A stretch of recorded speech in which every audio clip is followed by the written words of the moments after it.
All right, welcome everyone. I'm so excited as I have a very special guest for you today. We're going to discuss leadership and social dynamics, and I have the privilege of recording this episode only with Janine Olariu.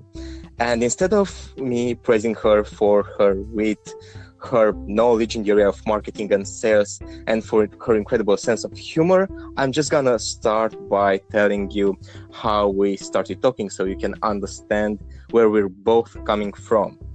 So, actually, we were both wondering how it would be to join Brand Minds conference, a conference where Gary Vee would be speaking. And I ended up not going to the conference in the end, but we started talking on topics such as social dynamics and general business. And we saw that we've got many mutual interests. And we actually discussed that we're not going to do what Gary does during his interviews. We're not going to interrupt each other today. So I'm going to let Janine tell you about her work experience and her experience as a human. So, Janine, welcome to the podcast. Hey, Victor. It's very nice to be on your podcast today. As you know, I've been an avid listener so far. I've been rooting for you, and I've really enjoyed your podcasts. And I think it's great that you're now introducing some guests. So yeah, as you mentioned, we did meet, I would say, through the Brand Minds conference in Bucharest. That was a great opportunity to get to know more people in the industry, focused on branding, marketing, communications, sales. And of course, you and I were both interested in seeing Gary Vee. So I would say, yeah, it's that mutual love for all of those topics. And the fact that we're both huge fans of networking, that kind of brought us together. So yeah, I'm very happy to be here today. In terms of my background, hey, don't pull a Gary. All right. I'm gonna be patient. Okay. Yes, you mentioned my background. So to add a little bit more flavor to that, I have come from a B2B tech marketing background. For about the last 18 years, I've always worked in various marketing, business development, sales positions across a variety of different software and internet companies, for the most part in Europe, also a little bit in North America. All right, so we were actually talking about this a bit earlier. We were saying about the idea of it doesn't matter necessarily if you meet a person, but it matters what happens after that. So I was just wondering, because I know that you've been in a position of leadership, as you were saying, and I was wondering, what would you say it was the most important skill, or the skill that helped you the most during this time? Because you had a period of transition, as everybody does, from a role, let's say, I'm not necessarily sure if it was operational or not, but from an usual role to a leadership role. And how did your outlook change during this transition? That's a good question. It's one that I've noticed has been asked more and more lately, as a lot of companies are tackling this topic of what makes a manager. Are people after a certain amount of seniority in a company inherently made for management material? And then the flip side is, how do you define manager versus leader? So for me, I would say I had the opportunity to come into a leadership role already myself while I was in a more operational role. And that happened just organically through being in a team where I had a chance to mentor people on certain topics, as well as coach incoming interns and, let's say, build more of a team dynamic for each other within that team, which then at the end of the day, I allowed my supervisor at the time to say, you know what, it's time now to step up and to continue that path into a more official leadership role. So that's how that's, I guess, been the path in my case. In other companies, I do see, however, that it seems to be a very clear-cut process these days. If you've done, for example, your 18 months within one role, it's already predestined that you would then go into the next level, which is managing 1 to 2 staff members. And then it's a progression from there. But the question is, does everybody want that? Are they cut out for it? Is there a big enough understanding of what that means? And are these people set up for success as well? So I would say in my case, I had the chance to have a lot of great mentors around me. And what helped me as well is that I didn't just have, let's say, one mentor, as some people do. What I always liked to do for myself is to build a board of directors.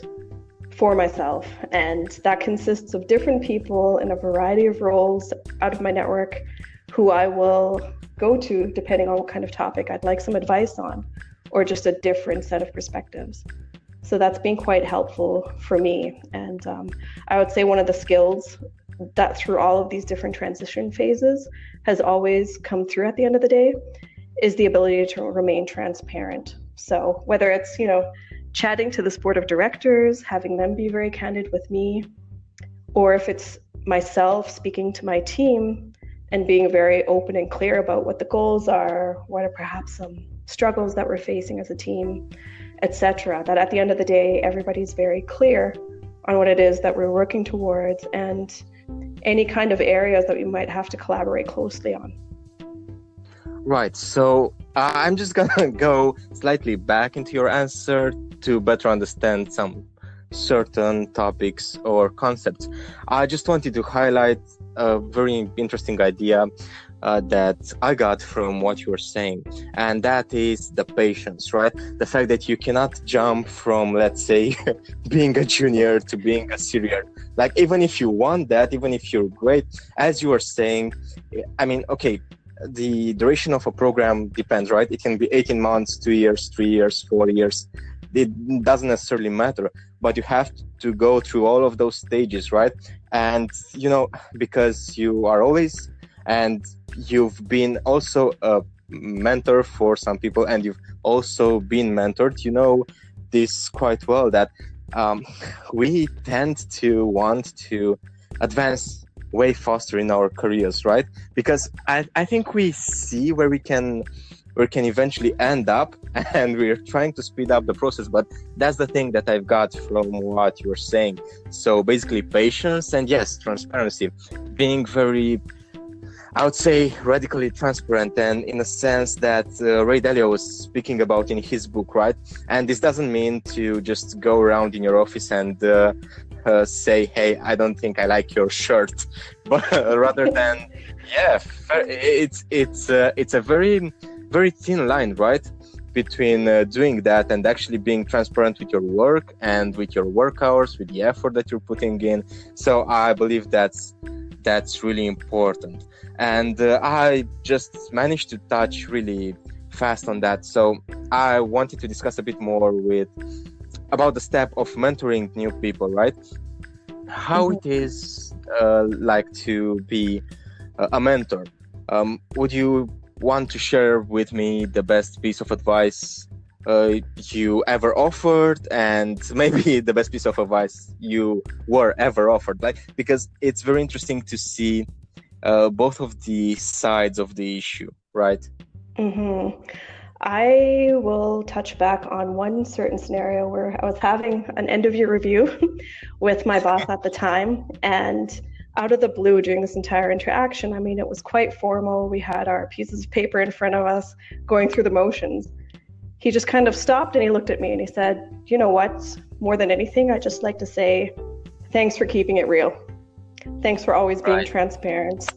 Thanks for always being honest. And the team really enjoys that as well.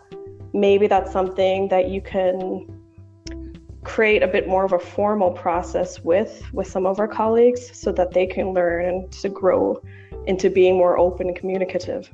So I thought, all right, that's quite interesting as a piece of advice. And then that's something that I could also develop as part of mentoring when I do this with certain people, so that they feel it's okay to be open and honest, both with themselves. Sorry, do you feel like you can teach this to other people? Do you feel like you can teach this openness and this transparency to other people through, let's say, some certain ways of expressing themselves, or maybe there is a process, right, that you have to put in place? Would you say that they would be willing to change this side of their personality? That's always the underlying issue, and you're completely right asking that question. Somebody has to be open to the idea of wanting this and then actually work towards it. So if somebody's already a little bit, let's say, turned off by the idea of being too open, sharing too many ideas, or what they've got in the back of their head in terms of a game plan, you can't force that on somebody. So there has to be a two-way street. Right. They have to be willing to learn, and they want to make improvements for themselves and as well as their career. And you have to be able to work with that energy and make sure that you're teaching them through positive examples. You're showing them through real life scenarios, and you're giving them a chance to have their voice heard. So what I've always thought is quite helpful is to set up scenarios or to support someone in a scenario where they can have that voice, or they can see why it's important to step up, present, communicate with the team. And then the more they do that, it's almost with any skill, the more that you practice it, obviously, the better or the more natural it will seem to you. Right. I also want to add something to that. I believe in the power of anecdotes as well, right? And not necessarily anecdotes, but case studies too, right? Because case studies are the business equivalent of anecdotes. And we've been telling anecdotes for millions of years, right? Right. In languages that we forgot. It's very interesting that we learn so much stuff from other people's experiences, right? So that's why I wanted to focus on this in the start of our talk. But for now, I'm just thinking to have a really short break, and we're gonna be back in a few seconds. Is that right? That's correct. We'll pick up with some anecdotes. All right, that's perfect.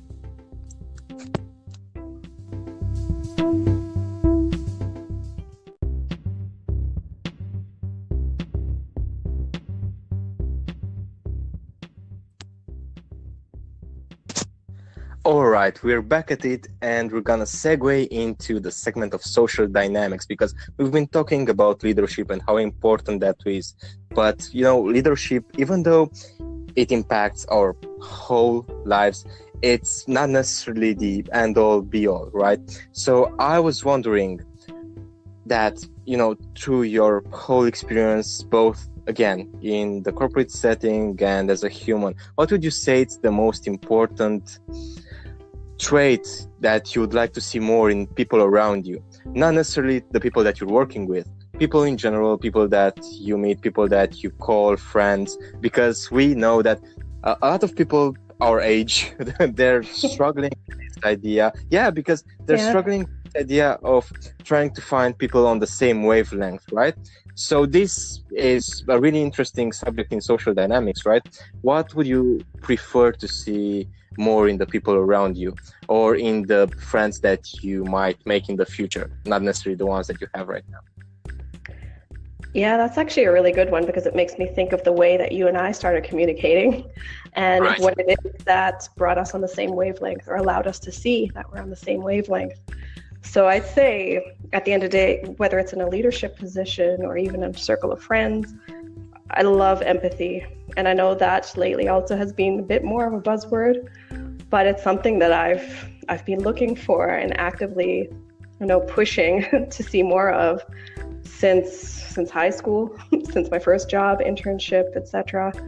I think if you can put yourself not just in another person's shoes, but also take it one step further and kind of play out different scenarios and really be there for a person on a human level. It doesn't matter if it's in business, or, for example, you telling me something or me telling you something, and for there to be a connection to feel that you're being heard. That just makes everything else so much more valuable in terms of an interaction that you're going to have after that. And it also builds credibility, right? Right. It does that, and it also builds trust. I mean, trust and credibility, I think they can be interchanged a lot of times, right? Because you have to build trust in every sort of interaction. So very true. And from there, that's how you create, let's say, your own brand on a human level as well as on a business level. And that's how you get the teams around you to trust you as well. And that takes us back to transparency that we talked about before. So it's like I'd say a multi-step process to further success in those interactions with the people around you. Right. And actually, there has been a push and move towards this idea of empathy. And it's very interesting to have a clear definition of it. Because, see, I've been meeting with many people lately, and in the last 2 years, I've actually been extremely fortunate to have known, I believe it's over 2,000 people, right? And I've been amazed by the extent of human nature, like the wonderful things that they were able to do. And I still am on a day-to-day basis, right?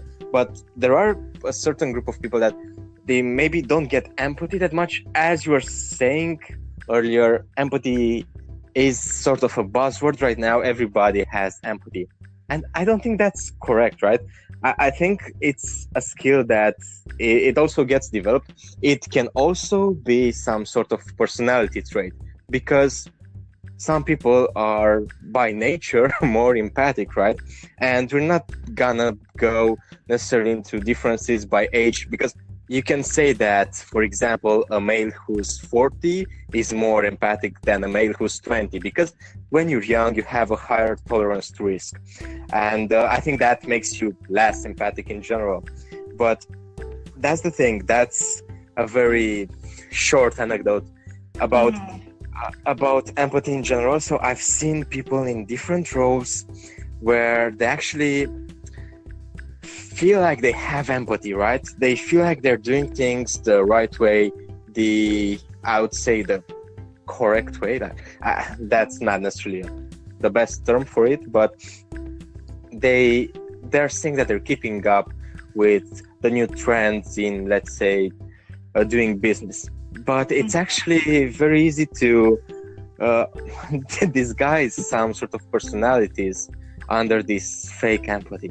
Like, that's the thing that I wanted to point out. It's not empathy if you choose when to be empathic, right? That's because right. you have to have empathy towards the people who are under you as well, not the ones who are only over you in a corporate structure or in any type of structure, because eventually, like, all of our society is built upon different types of structure. It's just the idea of order, because, let's say a mayor of a town, it's slightly higher than, let's say, a small local mayor of a county or something, a county from the town. So it's just interesting to see this empathy at play. And I think because we started with Gary, it's very relevant. It's a good segue. Yes. Yeah. Sorry, go ahead. No, I completely agree with you. And it actually also goes back to your earlier question about skills. Can they be taught? How do you teach transparency, realness, that sort of thing? And empathy takes it one step further. In some ways, certain elements of being empathic are not necessarily learned.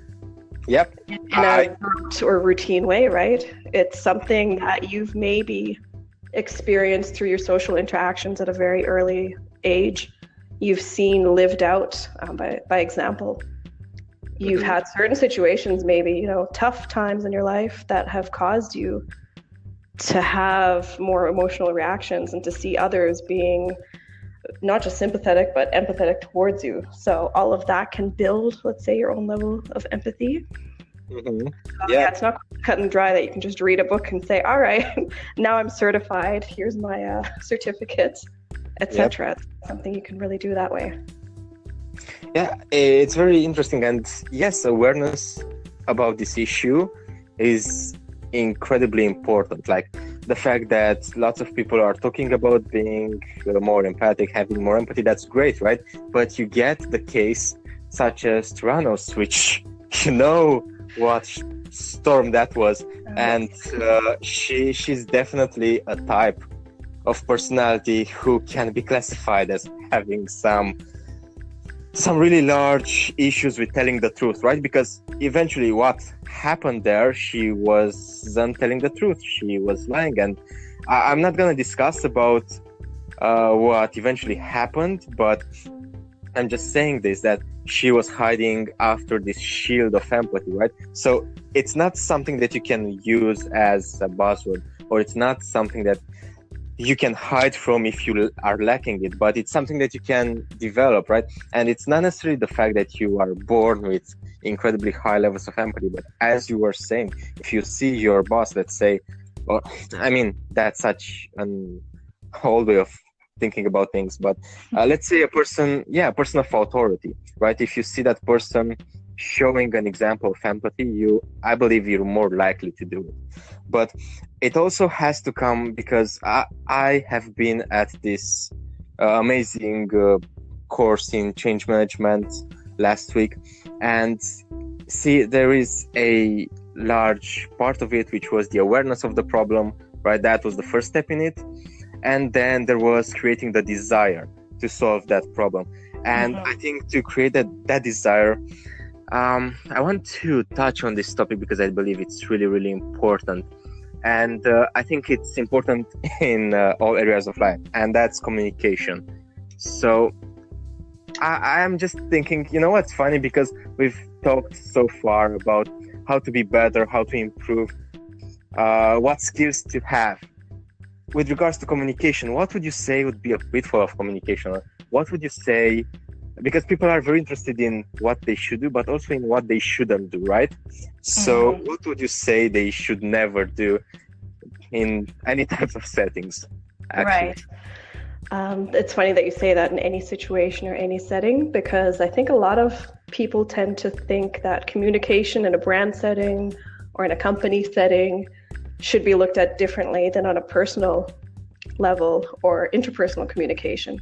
When at the end of the day, I would say the pitfall in both cases is not being consistent, not knowing what your audience is looking for, what pain points they have, and then not being able to take the message once you actually know what that message is and to transport it in a digestible way.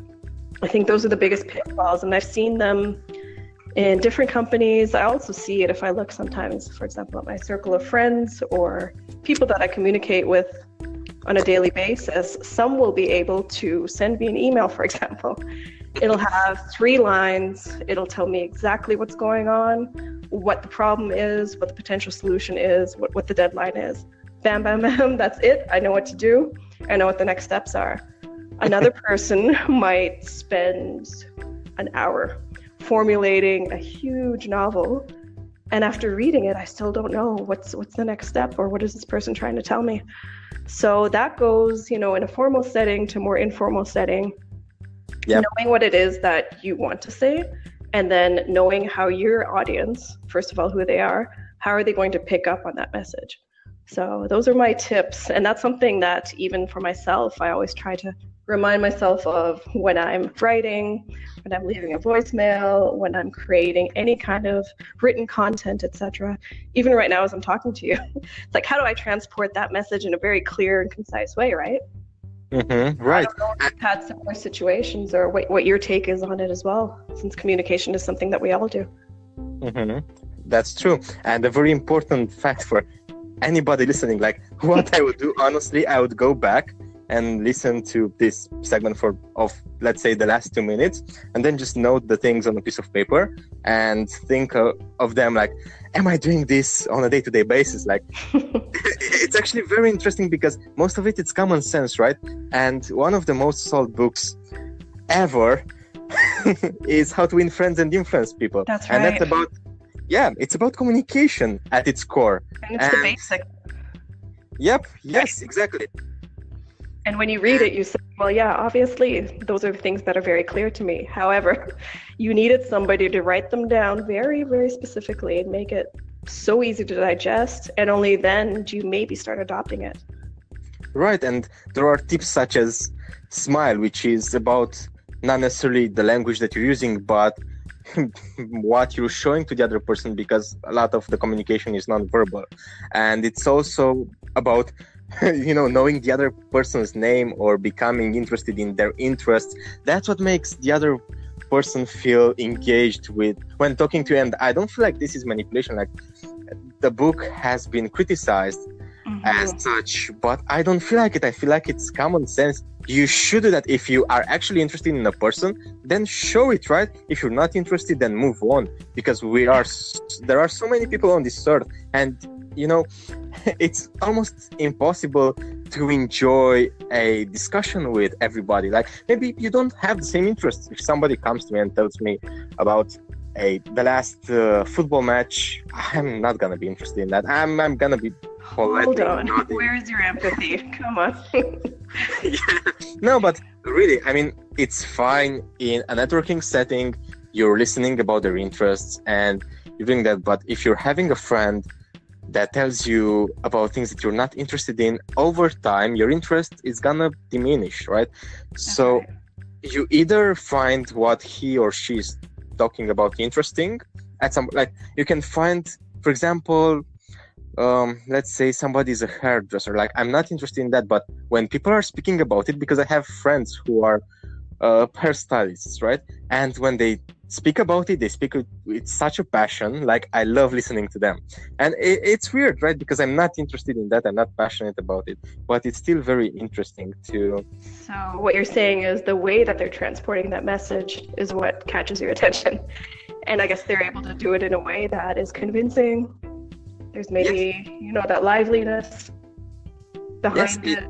Yeah, it's all about the style as well and the communication. and it's also communicating the fact that, look, this thing over there, it's really important for me as a person. That's how I am. That's what I am. And if you want my presence, you eventually have to accept me talking about this, because if you are spending your time with somebody and you don't enjoy to speak about the same topics, again, eventually there's gonna be a fallout. And yeah, this doesn't necessarily matter in a business setting, because in a business setting, and this is a very important topic, not necessarily for this time, for some other time, where do you draw a line between being too friendly in business, right? That's this can be a next episode, right? But before doing that, the reason why I asked about communication is because I was reading Homo Sapiens. You know the book we've been talking about it. Yeah. And it's a great book, and it tells different ways that we used to communicate. And that's how I got the idea. But I think, and a lot of the great ideas that we have right now, I think we can get from certain books. So I would actually love to hear if you would have any recommendation for a book that any person who wants to improve themselves should read.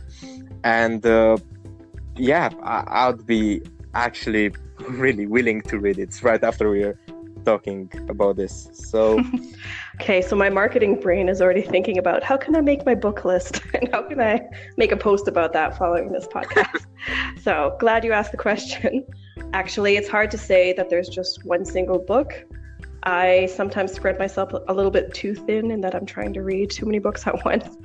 But as a piece of good literary advice, I'd say the book Tribes by Seth Godin is a very good one when it comes to not just in a marketing or sales setting, but in any kind of intercultural, also corporate setting, to look at who are the people around you, how do you keep people motivated, and how do you band together to solve a problem or to focus on a certain topic.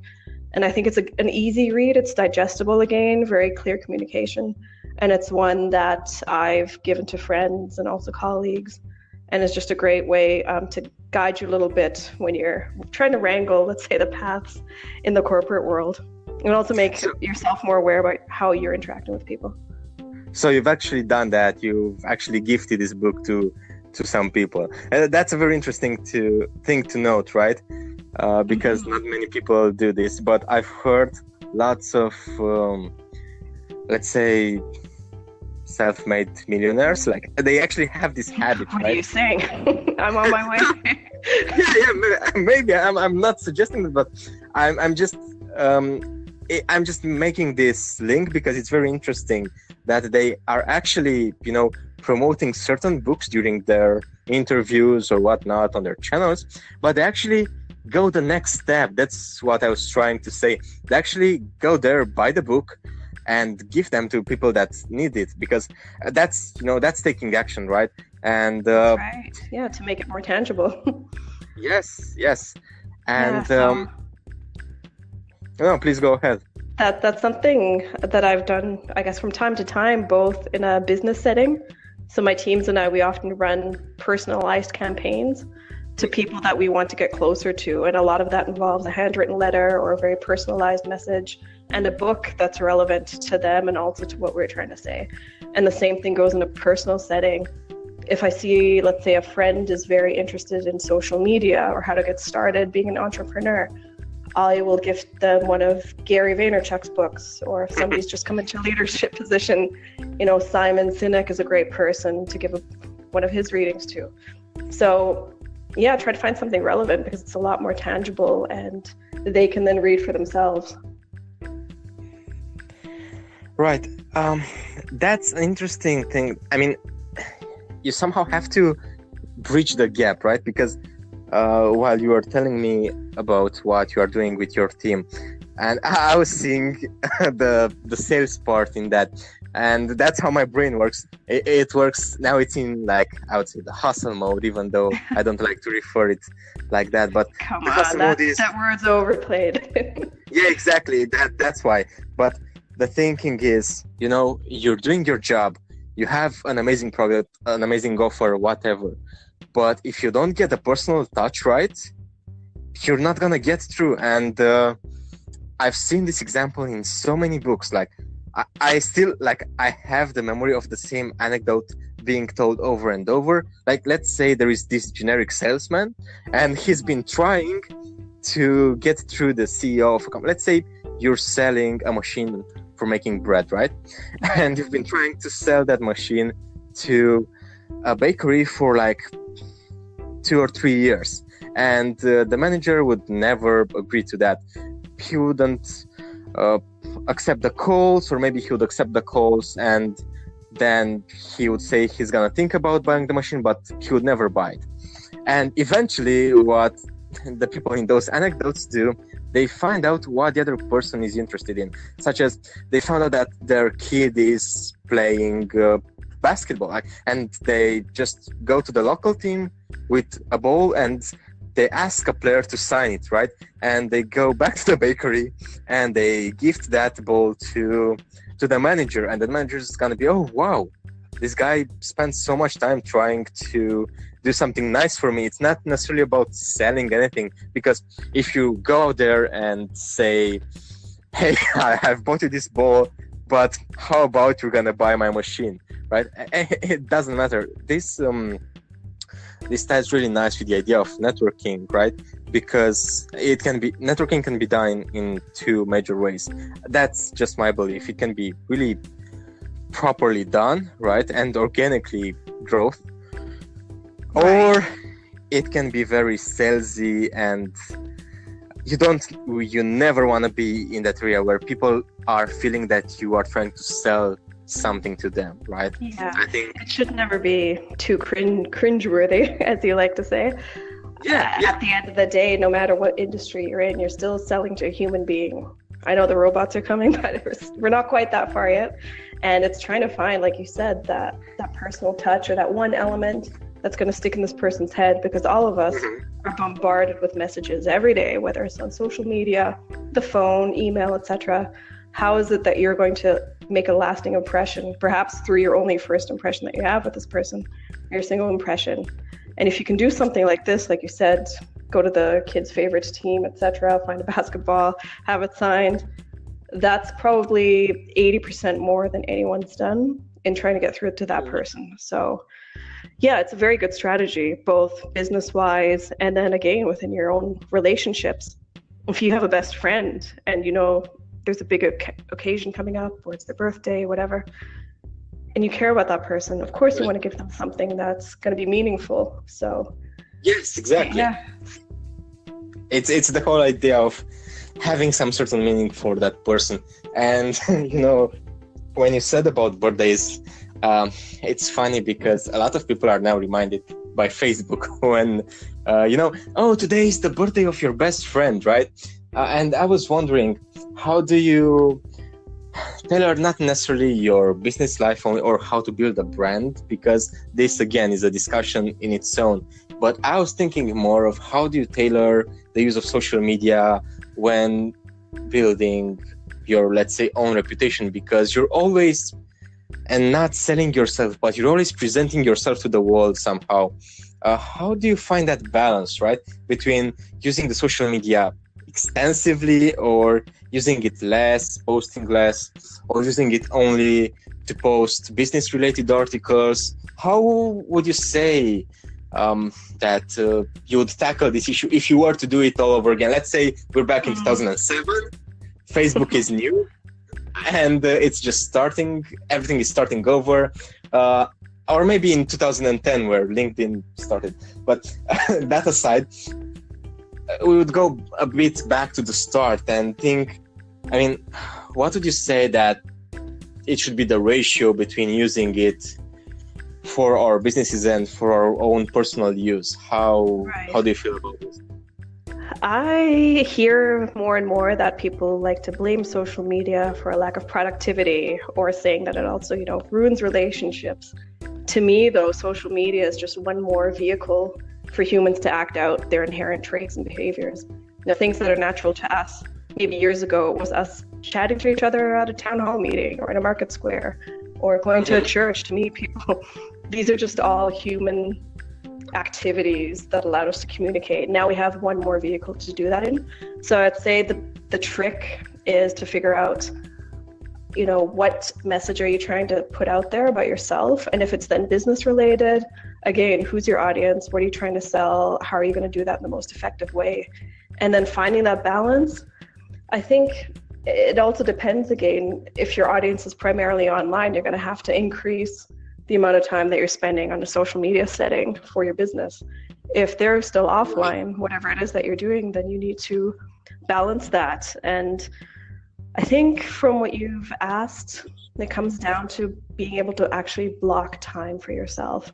And I've seen this a few times. With myself, especially when I was studying, trying to focus on finishing my thesis, or whether it's in the job, trying to get an intern onboarded quickly enough within the right amount of time.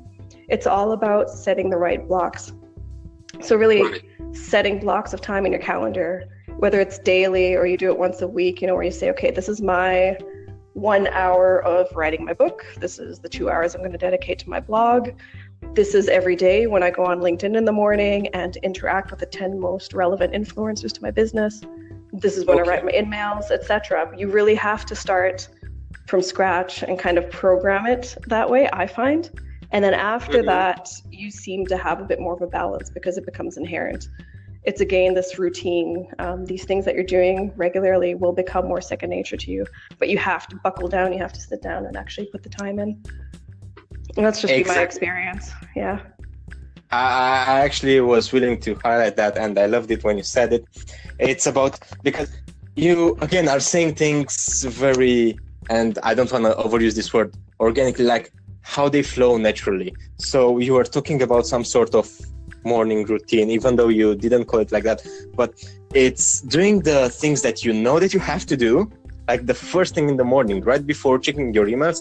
You said, you had in your strategy interacting with the 10 influencers. So again, for a person listening to this, maybe it's useful if you know that, let's say 80% of your results you're gonna get from talking with, let's say, your biggest 3 clients in the morning, then go speak with those clients, right? The first thing, even before checking your emails or even before checking Facebook, actually a huge killer of productivity.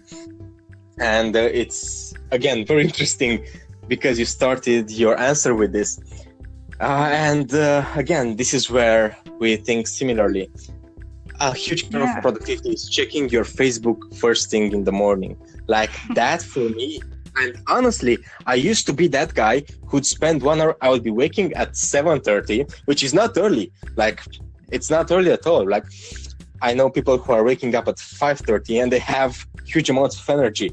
But at 7:30, I would spend 1 hour checking things on Facebook, just browsing, liking, commenting, saying, hey, happy birthday, which is if you're trying to think about it, it's not even relevant communication because I wasn't having a personal message to that person. I was just saying, hey, a generic happy birthday, which doesn't matter that much, right?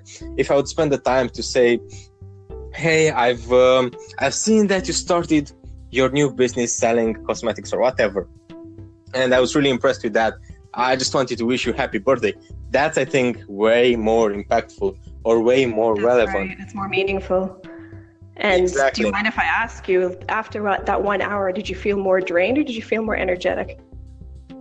Well, that's the thing. I would be wasting so much time that by the time it would be 8:30 or even 9, I would have to rush. When I was working, I would have to rush at work. Or if I was doing my own stuff, working for myself, I would start my day late due to that. Because if I'm starting my day at 9, people are already working since 8 or 7.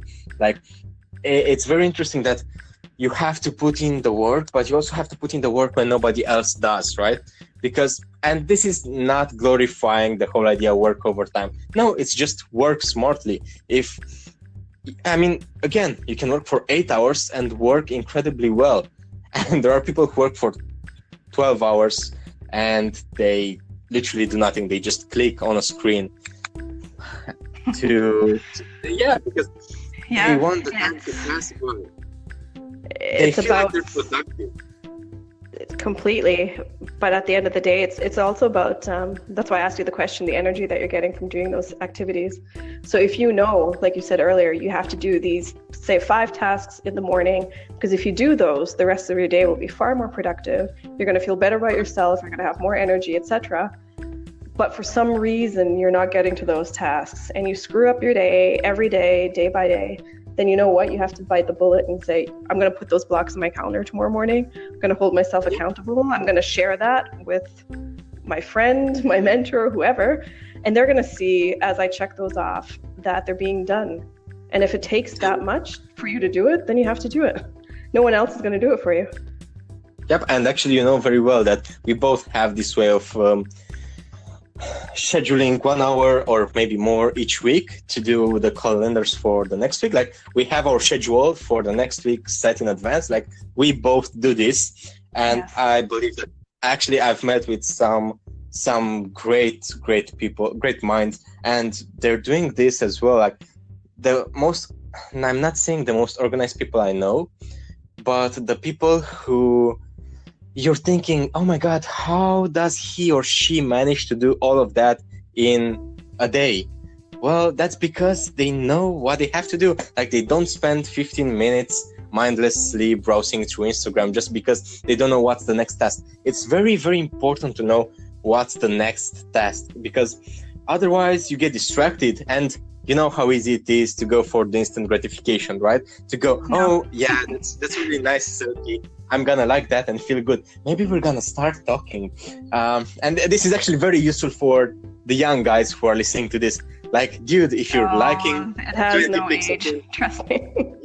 Yeah, no age. But anyway, if you're getting distracted and you're like, oh, I'm gonna like 20 pictures of her so that I can magically attract her into my life.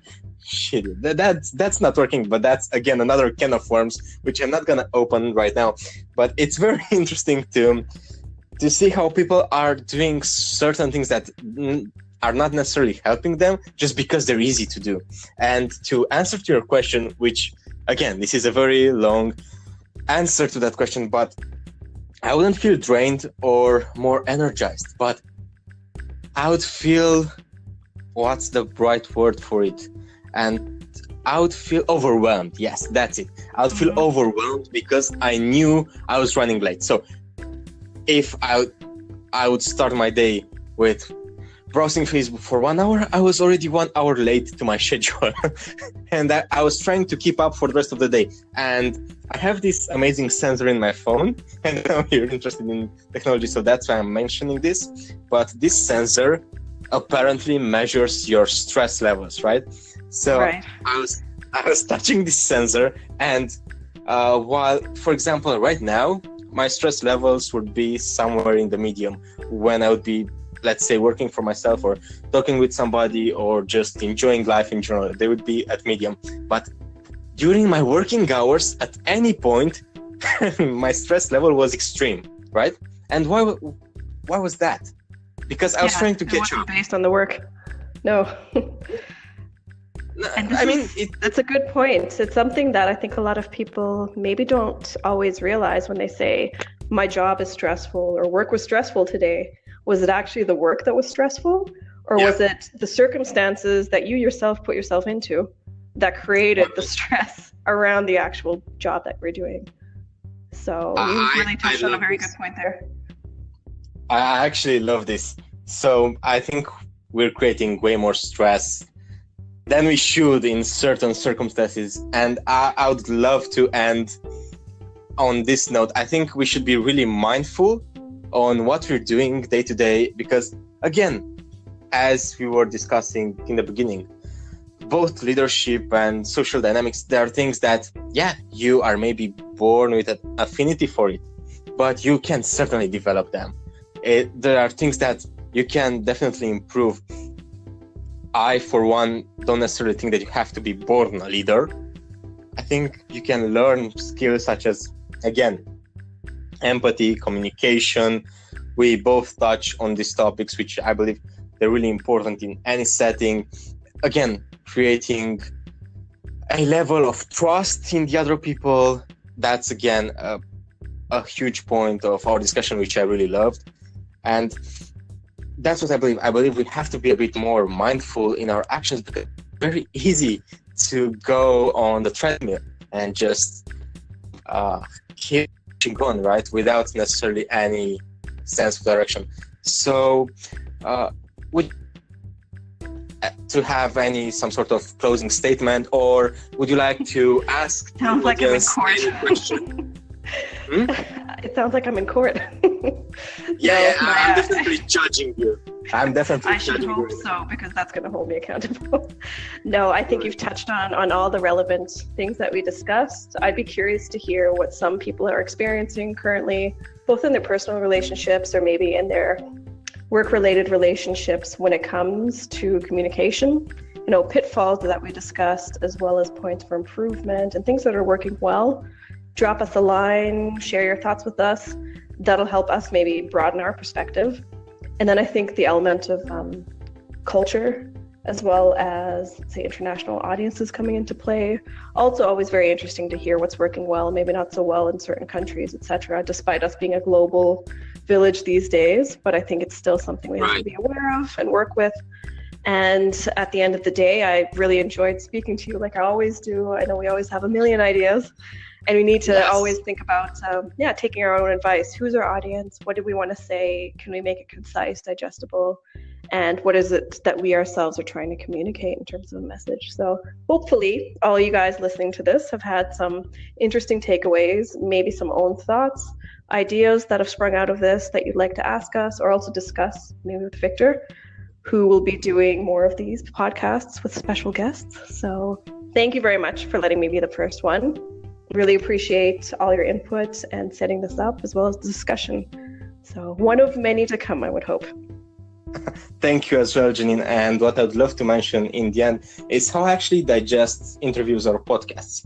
Like, yes, people are speaking about very interesting topics, and you can get certain ideas from them, such as you get ideas from books, right?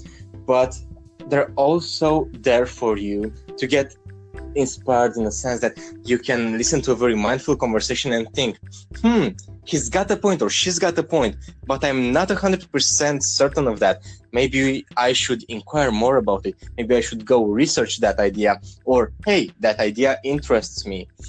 Maybe it's something that I can use in the future, or maybe it's something that I can monetize in the future, right? Because why not? Maybe that's how ideas are born, or I would say that's how ideas get propagated. And I think that's wonderful and that's beautiful. And the reason for this interview and the reason for this podcast in general is not necessarily for me and us to tell what we believe it's right or wrong. No, it's just for starting a mindful discussion and a conversation about certain topics. And it's not a debate, right? Because we're not contradicting each other.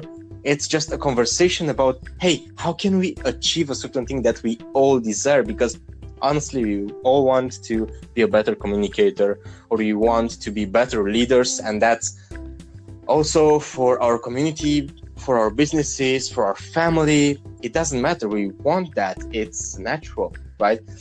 We want to improve. So with this in mind, thank you so much for listening to this first interview.